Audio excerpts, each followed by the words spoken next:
Is it rational to believe in God? Many people think that faith and reason are opposites, that belief in God and tough-minded logical reasoning are like oil and water. They are wrong. Belief in God is far more rational than atheism. Logic can show that there is a God. If you look at the universe with common sense and an open mind, you'll find that it's full of God's fingerprints. A good place to start is with an argument by Thomas Aquinas, the great 13th century philosopher and theologian. The argument starts with the not very startling observation that things move. But nothing moves for no reason. Something must cause that movement. And whatever caused that must be caused by something else, and so on.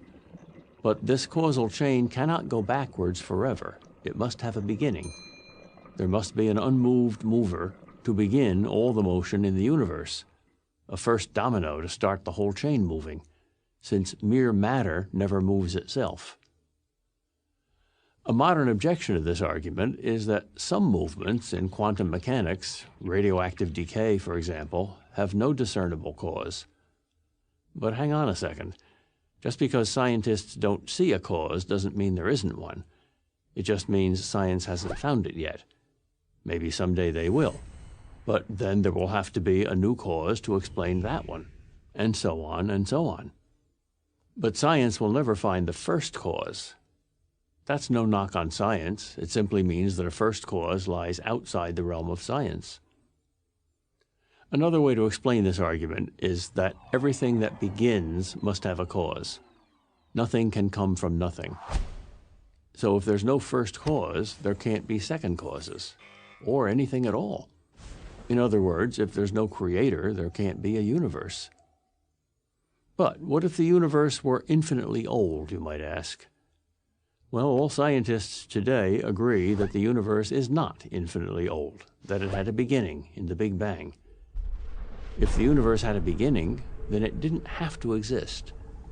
And things which don't have to exist must have a cause. There's confirmation of this argument from Big Bang cosmology. We now know that all matter, that is, the whole universe, came into existence some 13.7 billion years ago, and it's been expanding and cooling ever since. No scientist doubts that anymore, even though, before it was scientifically proved, atheists called it creationism in disguise. Now, add to this premise a very logical second premise, the principle of causality, that nothing begins without an adequate cause. And you get the conclusion that since there was a Big Bang, there must be a Big Banger. But is this Big Banger God? Why couldn't it be just another universe? Because Einstein's general theory of relativity says that all time is relative to matter, and since all matter began 13.7 billion years ago, so did all time. So there's no time before the Big Bang. And even if there is time before the Big Bang, even if there is a multiverse, that is, many universes with many Big Bangs, as string theory says is mathematically possible, that too must have a beginning.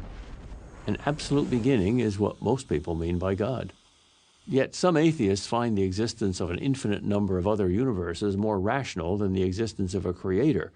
Never mind that there is no empirical evidence at all that any of these unknown universes exists, let alone 1,000 or a gazillion. The conclusion that God exists doesn't require faith. Atheism requires faith. It takes faith to believe in everything coming from nothing. It takes only reason to believe in everything coming from God. I'm Peter Kraft, professor of philosophy at Boston College for Prager University. أعوذ بالله من الشيطان الرجيم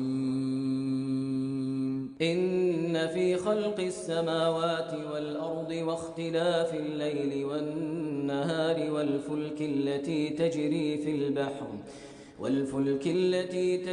في البحر بما ينفع الناس